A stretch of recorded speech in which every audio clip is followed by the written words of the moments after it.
السلام علیکم ورحمۃ اللہ وبرکاتہ۔ کروڑ درود السلام آپ نبی سیدنا حضرت محمد مصطفیٰ صلی اللہ علیہ وآلہ وسلم پر اور ان کی آل پر انشاءاللہ عز و جل آج ہم حروف مقطعات سیکھیں گے۔ آپ نے دیکھا ہوگا کہ قرآن پاک میں بعض صورتوں کے شروع میں یہ حروف آتے ہیں، ٹھیک ہے، اور دیکھتے ہی آپ کو لگتا ہے کہ شاید یہ بہت زیادہ مشکل ہے اور یہ ہمیں نہیں آ سکتے، حالانکہ یہ بہت ہی آسان ہے۔ پڑھنے کا طریقہ اس کا یہ ہے کہ جیسے کہ ہم نے حروف مفردات پڑھے تھے پہلے لیسن میں، الگ الگ پڑھا تھا، آپ نے اس کو بھی الگ الگ ہی پڑھنا ہے۔ دیکھنے میں تو یہ جڑے ہوئے لگ رہے ہیں لیکن ہم نے ان کو حروف مفردات کی طرح پڑھنا ہے۔ سبق کو شروع کرنے سے پہلے میری آپ سے ریکویسٹ یہ ہے کہ اگر آپ چینل پر نیو ہیں تو چینل کو سبسکرائب لازمی کر لیں، اور انشاءاللہ اگر آپ قرآن تجوید کے ساتھ سیکھنا چاہتے ہیں تو آپ جلد ہی اس چینل کو سبسکرائب کرنے سے سیکھ جائیں گے۔ سبق کو شروع کرنے سے پہلے ایک بہت ہی پیاری حدیث سن لیں، انشاءاللہ آپ کو بہت زیادہ فائدہ ہونے والا ہے۔ نبی کریم صلی اللہ علیہ وآلہ وسلم نے ارشاد فرمایا، لکڑی کی خراش لگنا، قدم کا ٹھوکر کھانا اور رگ کا پھڑکنا کسی گناہ کی وجہ سے ہوتا ہے، اور جو گناہ اللہ تعالیٰ معاف فرما دیتا ہے وہ اس سے کہیں زیادہ ہوتے ہیں۔ اللہ تعالیٰ ہمیں نیک کام کرنے کی توفیق عطا فرمائے اور گناہوں سے بچنے کی توفیق عطا فرمائے، اور ہمیں توبہ کرنے کی توفیق عطا فرمائے کہ اللہ تعالیٰ ہمیں معاف فرما دے، اسی میں ہماری نجات ہے۔ تو انشاءاللہ سبق کو شروع کرتے ہیں۔ اعوذ باللہ من الشیطان الرجیم، بسم اللہ الرحمن الرحیم۔ سبق کا پہلا لفظ دیکھتے ہیں، صاد۔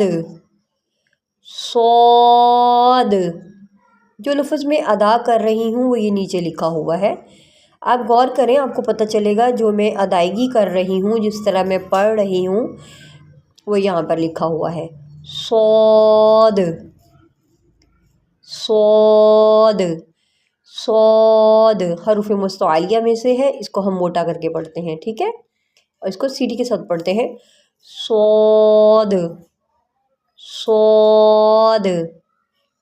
نیکسٹ قاف قاف، یہ دیکھیں جو میں نے پڑھا ہے، جو میں نے ادا کیا ہے وہ یہاں پر نظر آ رہا ہے۔ نیکسٹ پڑھتے ہیں نون نون، ٹھیک ہے، یہاں پر دیکھیں لکھا ہوا ہے نون۔ طا ہا طا ہا، طا کے اوپر کھڑا زبر ہے، اس کو ہم ایک الف کے برابر لمبا کریں گے، ان دونوں کی مقدار ایک جیسی ہے کیونکہ دونوں پر کھڑا زبر لگا ہوا ہے۔ طا ہا، یا سین یا سین، یا کے اوپر کھڑا زبر ہے، سین کے اوپر مد ہے، اس کی مقدار پوری کریں۔ سین جو ہے یہ سیٹی کے ساتھ پڑھا جاتا ہے، اس کو آپ نے سیٹی کے ساتھ پڑھنا ہے، یا سین طا سین۔ دیکھیں آپ کو کوئی مشکل لگ رہے ہیں، ہم نے الگ الگ کر کے ان کو پڑھا، دیکھنے میں تو یہ جڑے جڑے لگ رہے ہیں، ٹھیک ہے، لیکن ہم نے ان کو حروف مفردات کی طرح الگ الگ پڑھنا ہے۔ جیسے کہ یہ طا ہے، اس کے اوپر کھڑا زبر ہے، اس کی مقدار کو پورا کرتے ہوئے ہم نے طا کو الگ پڑھا اور سین کو الگ پڑھا، ٹھیک ہے، طا سین ہا میم ہا میم۔ آپ کو ایک ضروری جو ہے اطلاع دینے والی بات یہ ہے کہ اگر آپ آن لائن لائیو کلاسز لینا چاہتے ہیں، لائیو سیکھنا چاہتے ہیں، تو آپ کو واٹس ایپ نمبر نیچے مینشن کیا ہوا ہے، آپ رابطہ کر سکتے ہیں۔ ہا میم۔ نیکسٹ الف لام را الف لام را،